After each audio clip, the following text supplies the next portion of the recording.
Naglalagay ng kolorete sa aking mukha para di nila malaman ang tunay na naganap na ikaw at ako ay hindi na.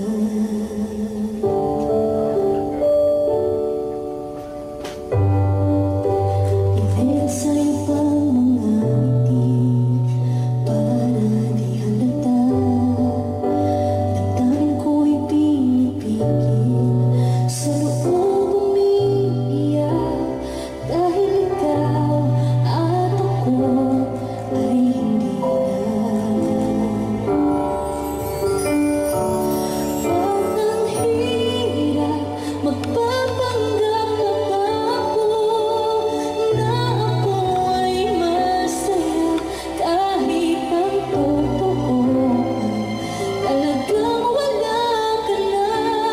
At kung bukas pagmulat ng aking mata may mahal ka na iba, wala na akong magagawa, diba?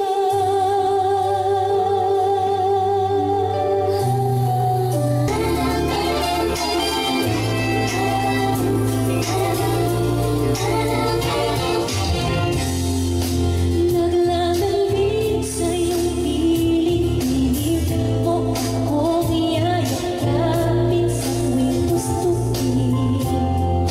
Araw-gabi ika'y nasa tabi, di hahayaan na tayo'y mawala.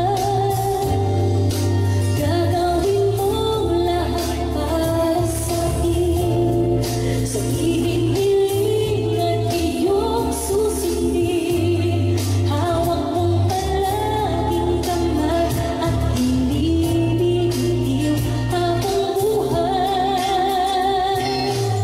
Para bang lumilipas sa ulan, para bang isang ang velang sa yakap, nasa magkamit sa tampan, hindi ako iiwan. Para bang nananagiging lamang, parang bigtan magandang larawan. Para bang lahat ng pangarap natupad ang lahat sa bulat at lahat ng ito'y para lang sa'yo. Sa lahat na yata ng mga pwedeng maramdaman sa pag-ibig ay pinagdaanan na ni Angeline. Kaya na-channel niya lahat dun sa mga songs na kinanta niya. Totoo ba yan? Parang alam na alam niyo po Alam na alam ko yan, mga pinagdaanan ni Angeline. So yun, pakinggan niyo po at malalaman niyo kung gaano yung pinaghuhugutan ng mga feels ni Angeline sa album na to. Actually, yung kinanta ko po kanina na para bang para lang, nabuo po talaga yung kantang yon para kay Mama Bob. Na sinabi ko kay Sir John, Sir John, meron po akong, may mga lyrics po ako kaunti na nagawa na gusto ko lang sana yung kwento po nung song. Kumbaga parang pasasalamat kay Mama Bob sa 27 years na pagmamahal sa akin bilang isang tunay na anak niya kahit hindi naman, ganun po. So parang every time kasi na nakikita ko ang Mama Bob sa bahay, kapag gising ko ng maaga, Tita Ethel, lagi lang siyang nandun sa pool area namin, sa may swimming pool banda.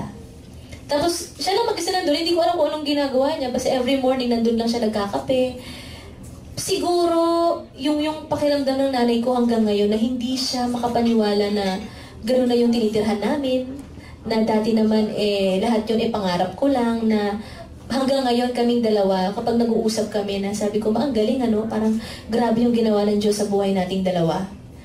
Nasabi ko sa kanya, kapag sinasabi po ng mga tao na napakaswerte sa akin ng nanay ko, hindi lang nila alam na maswerte ako na nagkaroon ako ng nanay na katulad ni Mama Bob. So, sabi ko yun, kaya siguro ganun din po yung nabuong kanta namin ni Sir Jonathan for Mama Bob. Kasi gusto ko lang na magpasalamat sa kanya para dun sa ilang taon na magkasama kami hanggang ngayon. Kung ano pa yung mahihiling ko, bukod po sa palagi kong pinagdadasal na sana mas marami pa po akong mga kantang magawa na maipaparinig sa mga tao. Kumbaga, gusto ko po kasi na kahit matandang-matanda na ako, kahit yung mga susunod pang mga generation, pag narinig nila yung mga lumang kanta ko, yung makikilala pa rin nila ako through my music po, through my songs.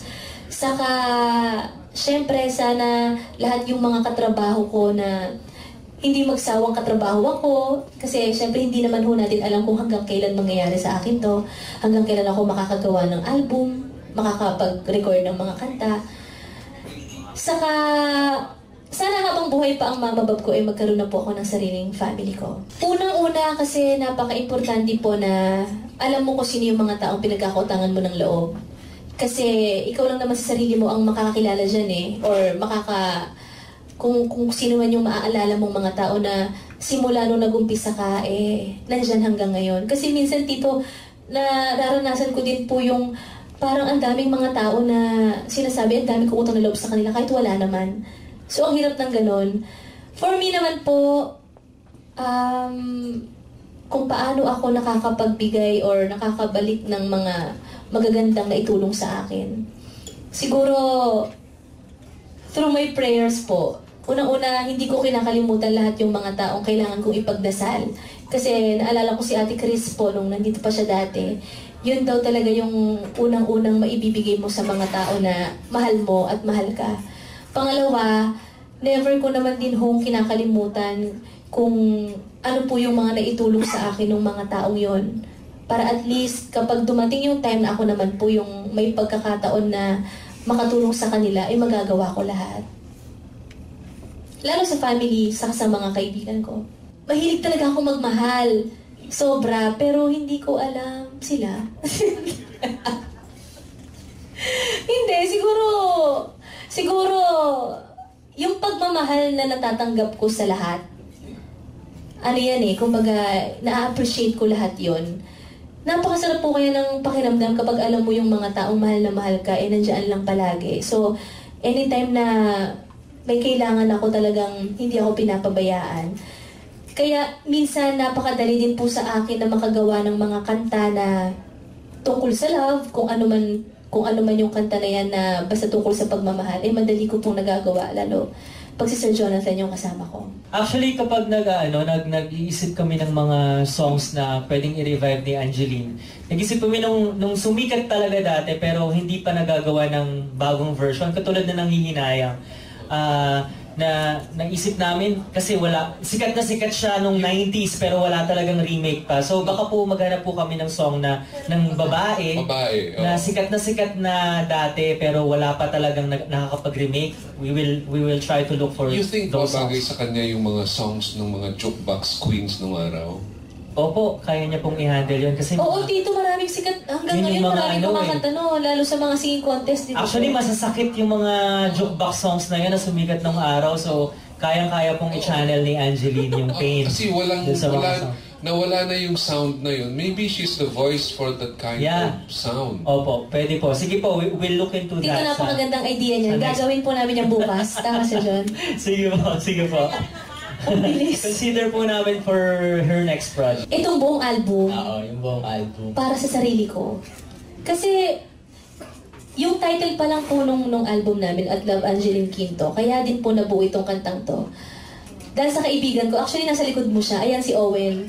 Dalawa kami nag-isip nung title nito, tapos kinuwento ko kay Sir Jonathan na sabi niya, Angge, bakit At Love Angeline Quinto ang gusto mo? Kasi lahat naman po nung mga kanta ko, about love, kumbaga love songs lahat yung kanta dito sa album na to. Saka, alam ko sa sarili ko din na lahat yata ng sitwasyon, basta pagdating sa pagmamahal, naranasan ko.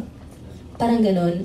Kumbaga, nasubukan kong magmahal ng tao na alam kong hindi naman ako gusto, or napakita naman sa akin na gusto ako pero after ilang buwan hindi na. Yung mga ganong pagmamahal. Yung ginawa ni Yeng na At Ang Hirap, yun po yung single ko ngayon.